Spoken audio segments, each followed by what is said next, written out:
साथियों, कोहलबर्ग का नैतिक विकास का सिद्धांत एक ऐसा टॉपिक है जिस पर लगभग प्रतिवर्ष सीटीईटी में प्रश्न आते हैं, इसलिए इसको समझना अत्यंत आवश्यक हो जाता है।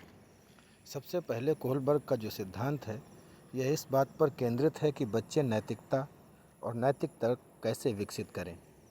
यह बच्चों के न्यायिक निर्णय के बारे में जीन पियाजे के विचार पर आधारित है।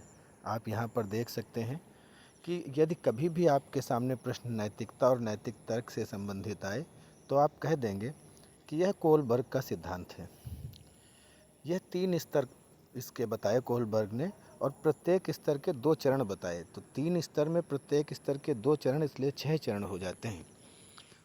मैंने 3 स्तरों में विभाजित किया है, आप उनके नाम याद रखें। पहला है पूर्व परंपरागत नैतिकता, दूसरा है पारंपरिक नैतिकता और तीसरा है उत्तर परंपरागत नैतिकता। आप देख रहे हैं जैसा कि पूर्व परंपरागत नैतिकता पहला स्तर है, उसका मतलब है पूर्व पारंपरिक नैतिकता अर्थात प्रारंभिक अवधि, यानी कि 4 से 10 वर्ष की अवधि। इसमें 2 चरण जो आते हैं, पहला चरण है आज्ञाकारिता या दंड यानी सज़ा।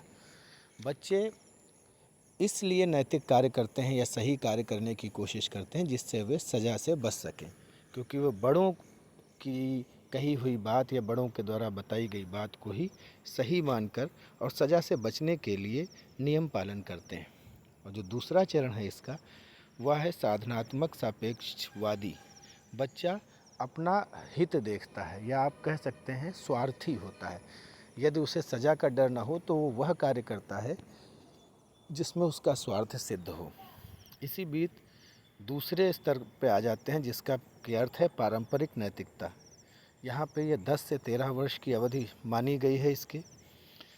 यहाँ पे तीसरा चरण है, इसमें जो 2 चरण हैं वो तीसरा और चौथा है। तीसरा चरण बच्चा इसलिए अच्छा व्यवहार करता है जिससे वह दूसरों से स्नेह और अनुराग प्राप्त कर सके। और चौथा चरण सामाजिक व्यवस्था के रूप में है, जिसमें बच्चे अपने आदर्शों और समाज से सीखे गए नैतिक मानकों को आत्मसात करते रहते हैं। फिर आते हैं स्तर 3 पर उत्तर परंपरागत नैतिकता, यानी कि 13 से 16 वर्ष। यहाँ पे 5वां और छठा चरण है। 5वें चरण में सामाजिक अनुबंध और व्यक्तिगत आधार है। बच्चा यह मानने लगता है कि समाज को ठीक रखने के लिए नियम पालन महत्वपूर्ण है।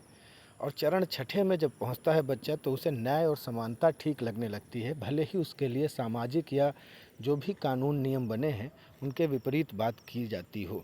इस प्रकार कोहलबर्ग ने 3 स्तरों के माध्यम से स्तर 1 पूर्व परंपरागत नैतिकता, स्तर 2 पारंपरिक यानी परंपरागत नैतिकता और स्तर 3 उत्तर परंपरागत नैतिकता में विभाजित किया है।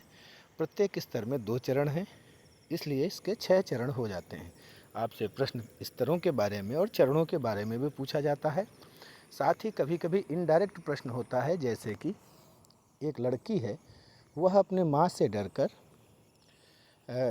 किचन में रखी हुई वस्तु नहीं उठाती है। तो यह कोहलबर्ग के नैतिक विकास के सिद्धांत के किस स्तर की बात है? आप देख रहे हैं, चूँकि डर के वजह से बच्चा ठीक कार्य करने की कोशिश कर रहा है, इसलिए यह पूर्व परंपरागत नैतिकता में आता है। उम्मीद है कि आपको यह कंटेंट ठीक लगा होगा। बहुत बहुत धन्यवाद।